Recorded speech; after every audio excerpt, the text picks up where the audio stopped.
গল্পের শুরুতে আমাদের একটি মৃত ইঁদুর দেখানো হয় এবং একটি অপরিচিত ব্যক্তি পলিথিন ব্যাগে সেই ইঁদুরটিকে তুলে নেয়। এরপর আমরা একটি পরিবারের সাথে পরিচিত হই যেখানে 4 জন সদস্য রয়েছেন।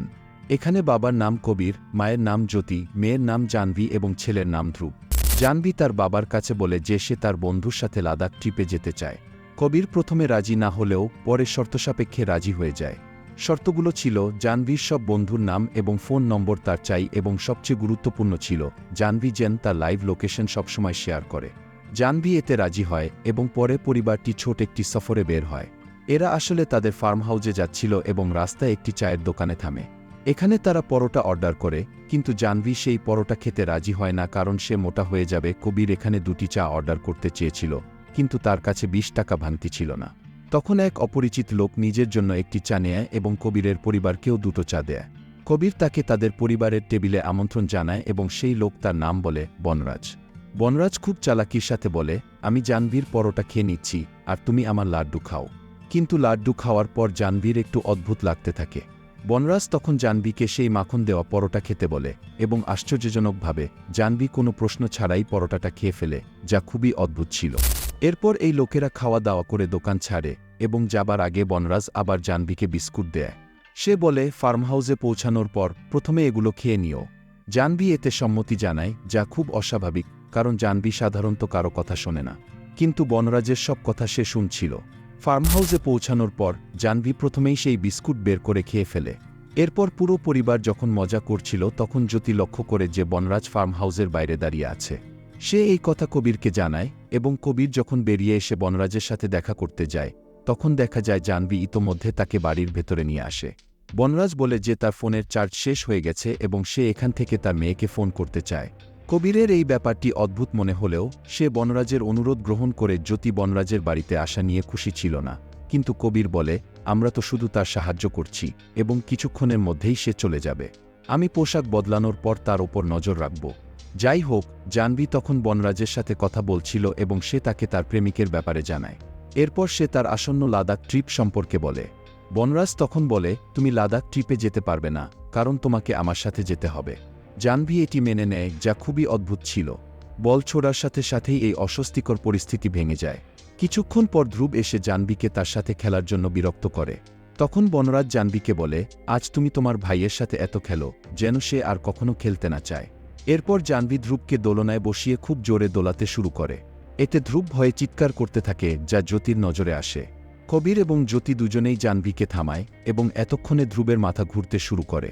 কবির জাহ্নবীর ওপর একটু রেগে যায়। তখন বনরাজ বলে, জাহ্নবী, বাবাকে সরি বলো। জাহ্নবী তৎক্ষণাৎ সরি বলে দেয়। খাবারের সময় বনরাজ আবার তাদের পারিবারিক বিষয়গুলিতে নাক গলায় এবং বলে, আমি তোমাদের ব্যাপারে সব জানি। সে জাহ্নবীকে বলে, তুমি তোমার প্রেমিককে ফোন করো এবং তার সাথে ব্রেকআপ করো। অবাক করে দিয়ে জাহ্নবী ঠিক তাই করে, যা দেখে জাহ্নবীর বাবা মা ভীষণ ঘাবড়ে যায়। কবির সঙ্গে সঙ্গেই বনরাজকে চলে যেতে বলে, কিন্তু বনরাজ যেতে রাজি হয় না। এ অবস্থায় কবির বনরাজকে ধরে বাইরে বের করে দিতে চেষ্টা করে, কিন্তু জাহ্নবী এতে বাধা দেয় এবং বলে, আঙ্কেল কোথাও যাবেন না। সে তার বাবাকে ধাক্কা দেয় এবং জাহ্নবীর আচরণ একদম পাগলের মতো হয়ে যায়। জাহ্নবী বলতে থাকে, আঙ্কেল যা বলবেন তা করা আমার জন্য জরুরি। বনরাজ তখন জানায় যে সে জাহ্নবীকে বশীকরণ করেছে। মানে জাহ্নবী এখন শুধু বনরাজের কথাই শুনবে। জাহ্নবী এখন বনরাজের কথায় উঠতে বসতে শুরু করেছে। এটা দেখে জ্যোতি কান্নাকাটি করে বনরাজকে জিজ্ঞেস করে, আপনার আমাদের থেকে কি চাই? বনরাজ প্রথমে সবার ফোন এবং ট্যাবলেট এক জায়গায় জমা করতে বলে এবং জাহ্নবীর হাত দিয়ে সব ফোন ভেঙে ফেলে। এরপর বনরাজ জাহ্নবীকে চা পাতা পর্যন্ত খাইয়ে দেয় এবং তার নিজের বাবাকে চড় মারতে বাধ্য করে। বনরাজ তখন জাহ্নবীর পা টিপিয়ে নিয়ে বলে, আমি জাহ্নবীকে আমার সাথে নিয়ে যেতে চাই। মূলত বনরাজ চেয়েছিল জাহ্নবীর বাবা মা যেন নিজে থেকেই অনুমতি দেয়। আসলে বনরাজ জাহ্নবীকে জোর করে নিয়ে যেতে পারত, কারণ জাহ্নবী তার বশীকরণের অধীনে। কিন্তু যদি পিতামাতার অনুমতি না মেলে তাহলে ভবিষ্যতে জাহ্নবীর বশীকরণ ভেঙে যেতে পারে, কারণ জাহ্নবী মনের মধ্যে সবসময় তার বাবা মাকে মনে করবে। তাই পিতামাতার অনুমতি দরকার। আর কবির এবং জ্যোতিকে বলতে হবে যে তারা তাদের মেয়েকে আজীবন বনরাজকে দিয়ে দিয়েছে। কবির এতে রাজি হয় না। তখন বনরাজ বলে, যখন কেউ আমার সামনে কষ্ট পায় এবং সাহায্য চাইতে থাকে তখন আমার খুব ভালো লাগে। অন্যদিকে আমরা দেখি পুলিশ এখানে আসছে, কারণ জ্যোতি বারবার পুলিশ হেল্পলাইন নম্বরে মিসড কল দিয়ে যাচ্ছিল। পুলিশ বাড়ির ভেতরে ঢোকে এবং দেখে কবির, জ্যোতি ও বনরাজ এমন আচরণ করছে যেন তারা সবাই পরিবার এবং বন্ধু। এমনটা ঘটছে কারণ বনরাজ জাহ্নবীকে একটি গ্যাস সিলিন্ডারের উপরে বসিয়ে রেখেছিল, গ্যাস খোলা অবস্থায়, এবং তার হাতে ছিল ম্যাচের কাঠি।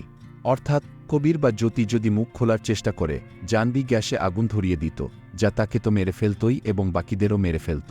তারা পুলিশকে কোনোমতে ম্যানেজ করে সেখান থেকে বিদায় করে, যার পরে বনরাজ আরও রেগে যায়। কবির বনরাজকে বাড়ি এবং টাকা অফার করে, কিন্তু বনরাজ কবিরের সামনে টাকা পুড়িয়ে দেয়। অর্থাৎ এটি স্পষ্ট যে বনরাজকে শুধুমাত্র জাহ্নবী চাই।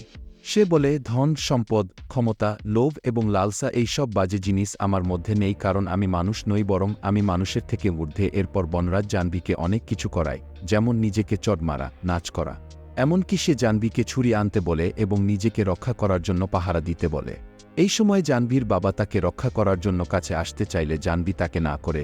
এরপরও বাবা না শুনলে জাহ্নবী ফি করে দেয় যাতে তার বাবা না আসে। এরপর জ্যোতি তার প্যান্ট পরিবর্তন করে। এই সুযোগে জ্যোতি জাহ্নবীর হাত থেকে ছুরি নিয়ে বনরাজের উপর আক্রমণ করে। এখানে অনেক হাতাহাতি হয়, যেখানে বনরাজ এবং জাহ্নবী একদিকে ছিল এবং জ্যোতি এবং কবির অন্যদিকে। জ্যোতি এবং কবির জাহ্নবীকে আঘাত করতে পারে না, কিন্তু কবির জাহ্নবীকে বন্ধ করে দেয় এবং বনরাজকে ওভার পাওয়ার করে। বনরাজ তৎক্ষণাৎ জাহ্নবীকে জোরে জোরে হাসতে বলে এবং জাহ্নবী হাসতে শুরু করে। এমন অবস্থায় কবিরকে বনরাজকে ছেড়ে দিতে হয়, কারণ যদি বনরাজকে মারে জাহ্নবী হাসতেই থাকবে পুরো জীবন। এরপর বনরাজ উত্তেজিত হয়ে যায় এবং সে জাহ্নবীকে তার ছোট ভাইকে মারতে বলে। বনরাজের কথা শুনে জাহ্নবী ধ্রুবকে মারতে যায় এবং পিতামাতারা জাহ্নবীকে থামানোর চেষ্টা করে। জাহ্নবী চালাকি করে তাদের আবেগপ্রবণ করে আটকে দেয় এবং ধ্রুবকে খুঁজতে থাকে, কিন্তু ধ্রুব কোথাও লুকিয়েছিল। শেষে জাহ্নবী ধ্রুবকে ছাদে খুঁজে পায় এবং কিছু হাতাহাতির পরে ধ্রুবকে ছাদ থেকে ফেলে দেয়। পিতামাতারা ধ্রুবের জন্য নিচে আসে এবং ধ্রুব গুরুতর আহত হয়। তাই অনিচ্ছা সত্ত্বেও কবির এবং জ্যোতি জাহ্নবীকে সমর্পণ করে। এরপর বনরাজ জাহ্নবীকে নিয়ে চলে যায়। তার চলে যাওয়ার পর কবির জ্যোতিকে ধ্রুবকে হাসপাতালে নিয়ে যেতে বলে। এদিকে সে নিজে জাহ্নবীর অবস্থান ট্র্যাক করে বনরাজের পিছনে যায়। মূলত যখন তাদের মধ্যে হাতাহাতি হচ্ছিল, তখন কবির জাহ্নবীর ফোনের অবস্থান চালু করে তার কাছে রেখে দেয়। ফলে এখন সে জাহ্নবীর অবস্থান ট্র্যাক করতে পারে। অন্যদিকে আমরা বনরাজকে তার আস্তানায় পৌঁছাতে দেখি, যেখানে সে অনেক মেয়েকে তার অধীনে রেখেছে। সে বলে যে আজ রাতে সে জাহ্নবী এবং বাকি মেয়েদের মুক্তি দেবে। বনরাজ নিজেকে একটি রিচুয়ালের জন্য প্রস্তুত করে এবং আমরা সমস্ত মেয়েদের তার নিয়ন্ত্রণে দেখি। আমরা বুঝতে পারি যে বনরাজ যজ্ঞের মতো করছে, যেখানে সে এই সমস্ত মেয়েদের আগুনের কুণ্ডে ফেলে দেবে।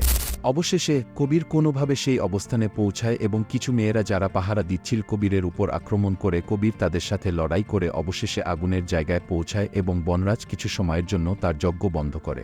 কবিরকে টেনে হিচড়ে বনরাজের কাছে নিয়ে যাওয়া হয় এবং এই সময়ে বনরাজ তার পরিকল্পনা প্রকাশ করে। আসলে এই সমস্ত মেয়েদের বলি দেওয়ার পরে বনরাজের শক্তি এতটাই বৃদ্ধি পাবে যে সে কেবল চোখের দিকে তাকিয়ে কাউকে তার অধীনে আনতে পারবে। তাকে কাউকে লাড্ডু খাওয়ানোর প্রয়োজন হবে না। বনরাজ বলে, সবাই ভগবানের দাস, কিন্তু এখন আমি সবাইকে আমার অধীনে আনব এবং আমি তাদের ভগবান হব। মূলত বনরাজ এখানে পুরো পৃথিবীকে তার বশে আনার পরিকল্পনা করছিল। এর সাথে বনরাজ আবার তার যজ্ঞ শুরু করে, যেখানে সে পুতুলগুলো আগুনে ফেলে দিচ্ছিল এবং মেয়েরা ধীরে ধীরে আগুনের দিকে এগিয়ে যাচ্ছিল। এখন বনরাজ তার শেষ লাল পুতুলটি ফেলার আগে, যার পরে সমস্ত মেয়েরা আগুনে ঝাঁপিয়ে পড়বে, কবির তাকে আগুনের কাঠ দিয়ে আক্রমণ করে এবং বনরাজ কিছু বলার আগে কবির তার জিভ কেটে ফেলে। কবির বনরাজের জিভ আগুনে ফেলে দেয় এবং সমস্ত মেয়েরা কবিরের উপর আক্রমণ করে। হঠাৎ বনরাজের কণ্ঠ শোনা যায়, তুমি আগের মতো স্বাভাবিক হও এবং আমি তোমাকে চিরতরে মুক্তি দিচ্ছি। এটি শুনে মেয়েরা থেমে যায় এবং মুক্তি পায়।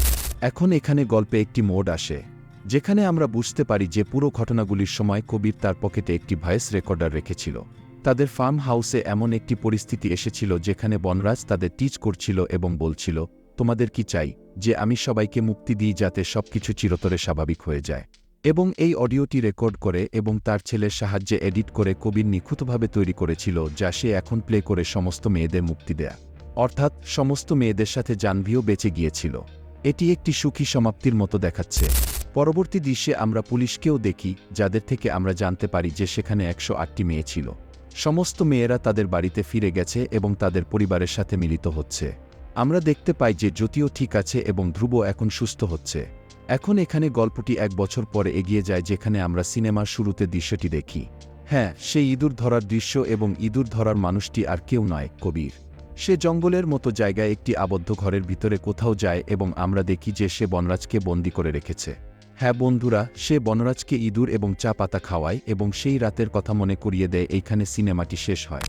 তো এই ছিল শয়তান মুভির গল্প। শয়তানের গল্পটি কেমন লাগলো নিচের কমেন্টে জানান। ভালো লাগলে লাইক এবং নোটিফিকেশন বেলটি চাপুন। আরও সিনেমা রিভিউ পেতে চাইলে চ্যানেলটি সাবস্ক্রাইব করুন।